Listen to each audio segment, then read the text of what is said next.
Paula. Haley, thank you. I'd like to ask you about the Woodward interviews.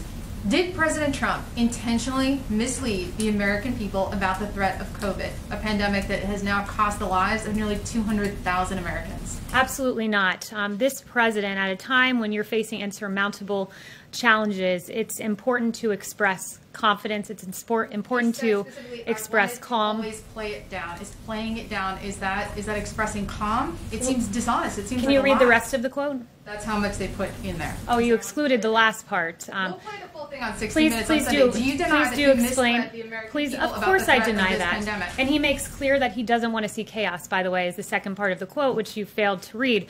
The president, just days after having this discussion with Bob Woodward, said this from this podium. On March 30th, he said, "I do want them to stay calm. We are doing a great job. If you look at the individual statements, they're all true. Stay calm.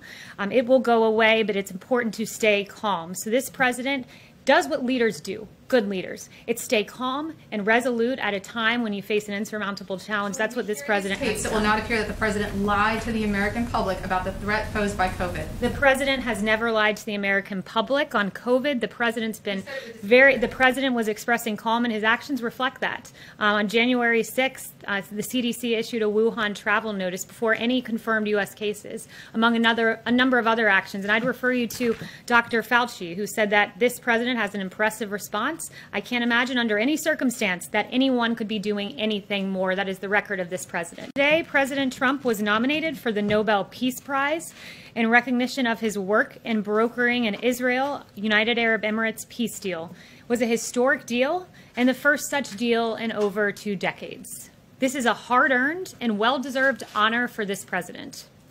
President Trump's foreign policy will always be one of peace through strength. And that is what the American people are seeing abroad. Career politicians merely talk about the kind of results this president has achieved on the world stage. End endless wars, we hear that often. Not too often do we see it actually done. Today, the president and the Pentagon, the Department of Defense, are announcing a drawdown of troops in Iraq, just announced from 5,200 to 3,000. We are getting our allies to pay their fair share. Now 9 NATO countries are meeting their 2% spending obligations. We've secured better trade deals for the American worker. President Trump negotiated the USMCA, the U.S.-South Korea deal, ended the Trans-Pacific Partnership, brought back manufacturing jobs.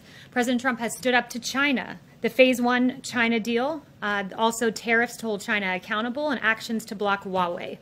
President Trump's also defeated terrorists. The ISIS caliphate is destroyed. Al-Baghdadi is no longer on the battlefield, along with Iranian General Soleimani. In addition to these priorities, President Trump has made peace a cornerstone of his recent foreign policy efforts.